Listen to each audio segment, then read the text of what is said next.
Should you push skate on your next long distance longboard trip, or should you go with an electric longboard and recharge along the way?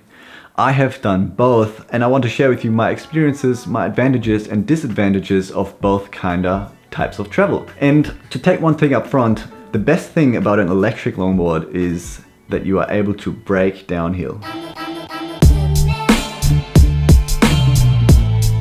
In the first longboard trip, I skated 1,000 kilometers from Stockholm to Hamburg, and I actually was camping along the way. In the second longboard trip, I went on an electric longboard, and I actually stayed in hotels and in small apartments. So both trips have been really amazing, but they are pretty much different in every aspect. To start off with, I want to talk about the pros and the cons of an electric longboard trip. Starting with the pros. So when you're going on an electric longboard trip, it is just pure awesome that you don't have to push, you don't have to focus on your legs, because sometimes you still have to watch out of the road, but not as much as when you're pushing, because when you push you obviously have to look out that you don't hit your wheels and that you always stand on your longboard correctly, so that when you do the next push with the other leg you won't get off balance and fall over maybe. So there's a lot more freedom when you go with an electric longboard, and you can just cruise along the pavement and just, I don't know. I thought I was just surfing the concrete, honestly. That was just awesome. It was just so crazy. On good days and really smooth roads, you were just flying along. So that's probably one of the biggest upsides of having an electric board. You just fly. A second very good reason to go electric is that you don't necessarily have to be the best in pushing, especially if you can't push with both legs, or if you can't go for a longer period of time or longer distances with pushing, but you are still able to feel comfortable on a board. And even if you can't go that crazy fast, if you feel comfortable cruising along, then you're still able to go on the longer distance trip, which is awesome because you don't really have to need the muscles or the skills to push for longer distances. As I have mentioned, a really good reason for the electric board is that you are able to brake downhill. For people who can slide, it's probably not the biggest reason, but for myself personally, because I can't slide the board, and I think it might be a bit harder if you got a big backpack or 20 kilos on your back.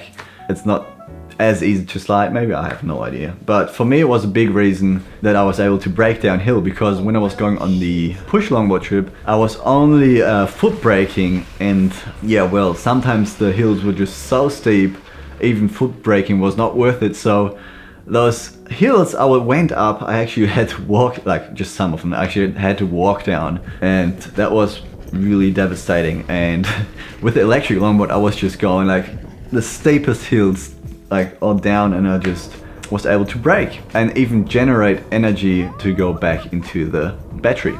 So that is a very good reason for the electric. The fourth and another very good reason to go electric is that you can go crazy fast. The board I went with, I was actually able to go up to 40 kilometers per hour. I have no idea how many miles per hour that would be. So that is crazy fast. Sometimes when I was on open roads and I knew there was no car coming from behind or coming in front of me, the sun was going down and I was just flying along the road when I knew I had enough battery to get me there.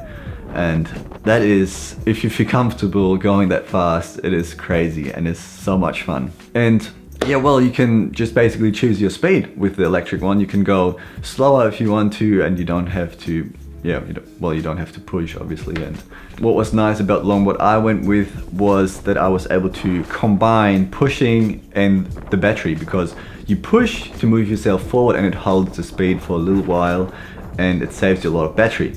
It's called the endless mode, and you can, I think, double your range of your battery, which was awesome. The last very good reason for an electric board is that you can go for longer distances in a day. On my electric longboard trip, my average day distance was 80 kilometers, and in my regular push longboard trip, I was going for average of 60 kilometers. Of course, you have to get used to it the first day pushing, and I actually went up to 100 kilometer mark one day when I had wind from the back when I was pushing. And I suppose It always depends on how good you are, because for example, when you push, you don't have to take as long breaks to recharge your batteries. Now I'm going to focus on the cons for using an electric longboard for your next longboard trip.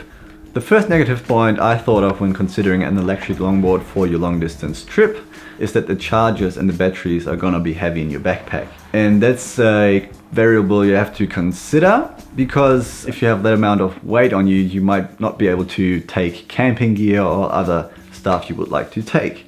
Because first, it takes up a whole lot of space in your backpack, and second, it's heavy.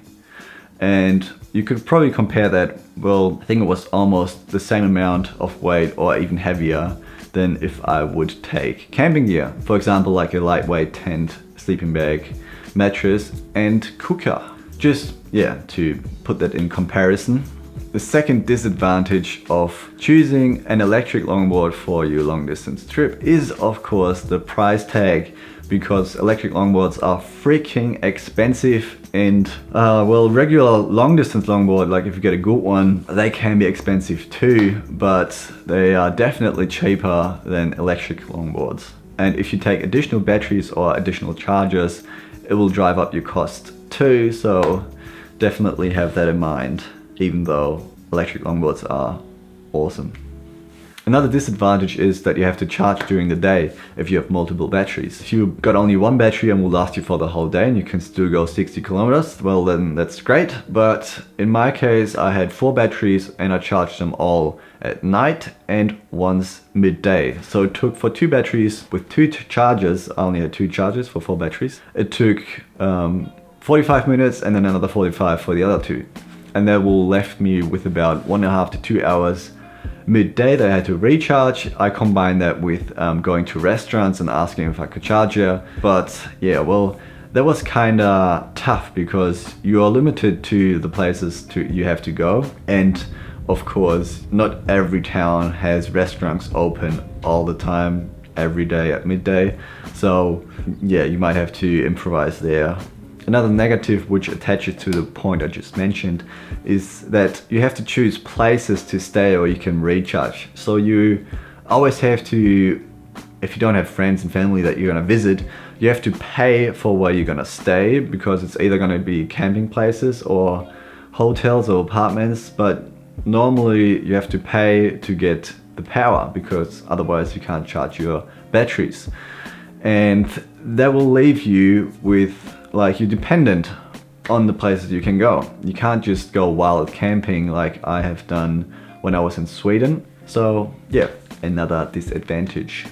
And when talking about electric longboards or just electric stuff in general, you always have the chance of something to fail on you, because you're not just having trucks, wheels and bearings. You got batteries, connections, your control, and a lot of things can happen with your electric longboard or with the electric inside your longboard. So have that in mind when you go to crazy places with your electric longboard. The last negative aspect I could think of when going with electric is that when you go for longer distances, or like 30 minutes straight, 40 minutes straight, an hour straight without stopping, not only your calves are gonna burn, but your feet are gonna fall asleep because of all of the vibrations of the road. So that's something you have to maybe try out before you do a trip, if you can handle it, because at some stage on my trip it was pretty tough, and I think I felt my feet a couple of weeks after still. It is something you have to think about when going for like 30 minutes straight. What was really nice about the longboard that I was using was the endless mode, which combines your pushing with the electric motor, because moving your feet a bit, hitting a concrete and just waking them up so they won't fall asleep as far. Now we're gonna dive into the pros of the regular longboard with no electric whatsoever. The first positive aspect of not going electric is of course the raw nature of just your board, yourself and your 20 kilo backpack, depending on how heavy it is. But you don't have to take all the charger stuff, the battery stuff, and it's just a lot more, you feel a lot more free to your trip. It's just more, I don't know how to explain it. You have to like experience for yourself, maybe. Just try it out. It feels great. It's just you and your board, and it's just like no electric. doesn't really make sense, but it's a good point for me anyway. The second great aspect of not going electric is that you're not reliant to power. You don't have to, well, most electric longboards you can push without using the motor, but it just, you got a little bit of a drag and definitely not as much roll time when you're just using a regular board. So yeah, and just the thought that you can go to places where you can't go with electric because you always have to think about where you're going to recharge, where you're going to do your stops, and yeah, you have to go through towns always to meet the criteria of recharging, and even staying at hotels or camping places is a must. So you can't just go wild camping, and that's a really great thing if you're into nature and into the outdoor adventure kind of style life. It's definitely a really good point for choosing regular longboard over electric. And the third good reason I could think of when push skating and not going with an electric longboard is that you are appreciating the distance that you have done and the destination a lot more. So you could say the main difference between electric and regular in this aspect is when going electric, you're always keen to be on the road, and with going just like push skating, it's always really nice when you get somewhere. You really appreciate that you worked out all day and you got the distance behind you, and you're just glad that you are somewhere at some point of the day, that you got there, that you have your camp, you set up, and you're ready to have a good night's sleep and some food. So definitely that's something that's been a lot different with both trips. Finally, I want to share with you what I think are the biggest downsides of push skating on your next long distance longboard trip. The main disadvantage of pushing is probably that it's so tough to learn. It takes a lot of time and effort to learn the skills to, first of all, just feel comfortable pushing with one leg, and for the trip it's a lot better to have both legs worked out. So definitely try to train both legs before your trip, and so that you feel comfortable enough going on the trip.